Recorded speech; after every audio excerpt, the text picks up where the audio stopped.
Ellen DeGeneres stepped out of the studio after a long day of filming and began walking through the streets of Los Angeles. The pastel hues of the sunset reflected off the buildings, and for a brief moment she lost herself in her thoughts amidst the city's bustling chaos.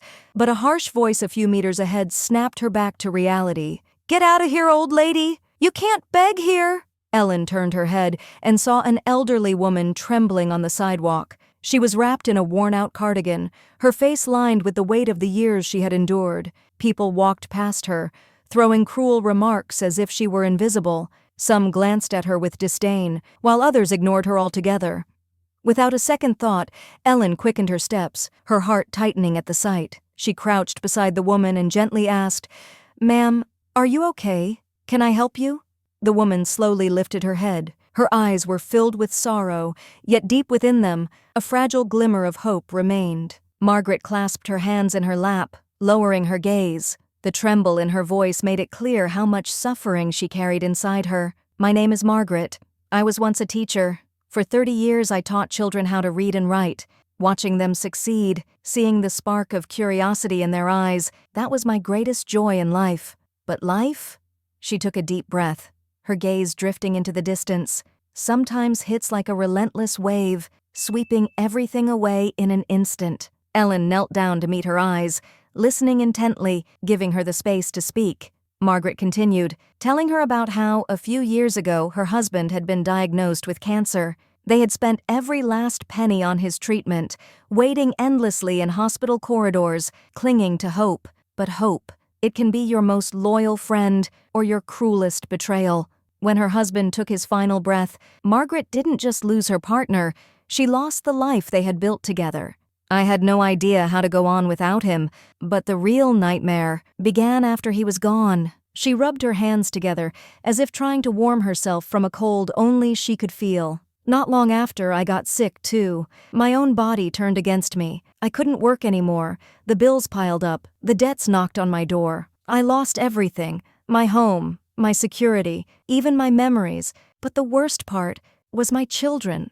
Her voice faltered, her eyes welled with tears, but she forced herself not to cry. "I told them I didn't want to be a burden, but deep down, I knew. They were never coming back. I never thought my own children would abandon their mother to the streets."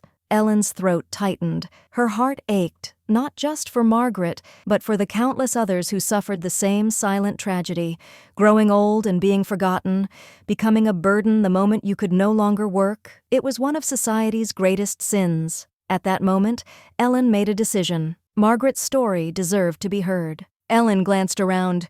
People were still walking by, indifferent, some even disgusted. But the worst of all, most of them simply ignored Margaret's existence, as if she were invisible. Not one of them paused to consider that this frail woman had once been a teacher, a mentor who had shaped countless young minds. For years, she had spread knowledge, given hope, and built futures. And now she couldn't even get a single warm glance. Taking a deep breath, Ellen straightened up and spoke in a strong, unwavering voice. "You know, this woman being here, it's not her fault. Feeling sorry for her isn't enough. We will all grow old one day.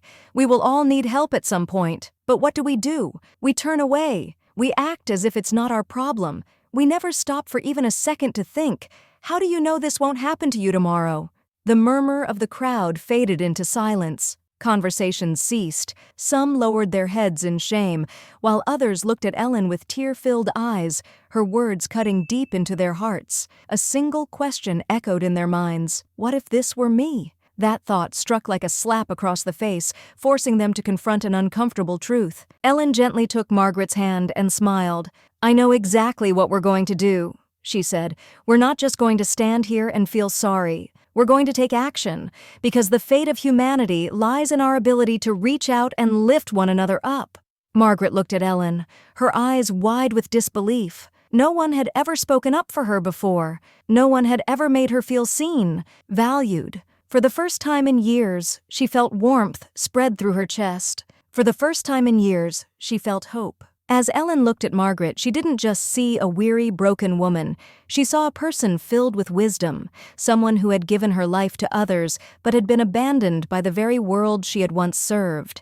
Ellen knew she couldn't let this story end in despair. Without hesitation, she reached out to her team. Margaret didn't just need temporary comfort, she needed stability, dignity, and a new start. Within hours, Ellen and her team arranged a safe place for Margaret to stay. A warm bed, fresh clothes, and hot meals awaited her. When they arrived, Margaret stood in the doorway, overwhelmed. The softness of the couch, the crisp scent of clean sheets, the inviting aroma of homemade soup, it all felt surreal. She hadn't felt this kind of safety in a long time, and yet, deep down, she feared it wouldn't last. But Ellen knew that shelter alone wasn't the answer. Margaret needed more than just a roof over her head. She needed a purpose. "You've spent your whole life educating children," Ellen said, her voice filled with determination. "That knowledge, that experience, it still matters. You still matter." Margaret lowered her head, hesitant. "But I'm not the same anymore. Who would want to hire someone like me?" she murmured. Ellen understood the danger of such thoughts. The moment people started believing they had nothing left to give, they lost themselves. She wouldn't let that happen to Margaret.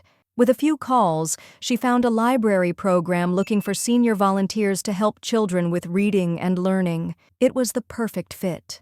The moment Ellen shared the news, Margaret's eyes welled up with tears. Tears streamed down her cheeks as she grasped Ellen's hands. "You reminded me. I am more than just a forgotten woman," she whispered, her voice shaking. "I still have so much left to do."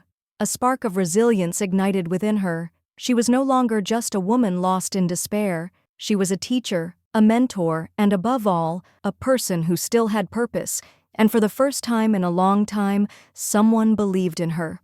That someone was Ellen. A few weeks later, Margaret was now working at a library, teaching children how to read and write. A radiant smile stretched across her face, brighter than ever before. Her life would never be exactly the same as it once was, but she had been given something just as valuable, a renewed sense of purpose. One afternoon, Ellen visited the library to check in on her. As soon as Margaret saw her, she rushed to prepare a cup of warm tea, a gesture filled with gratitude. "You gave me more than just a home," Margaret said, her eyes shimmering with emotion. "You gave me a reason to live again." Ellen placed a reassuring hand on her shoulder and smiled. "You were always strong, Margaret. You just needed to remember that." Margaret's story spread far and wide, touching the hearts of millions. People were reminded that the elderly should never be cast aside, that they still had so much to offer. And most importantly, they saw how one simple act of kindness could transform an entire life. But this isn't just a story. There are thousands of Margarets in the real world. Perhaps a neighbor, perhaps a relative. Look around. See them. Don't turn your back on them, because sometimes even the smallest kindness can change a life forever. So tell me, whose life will you touch today?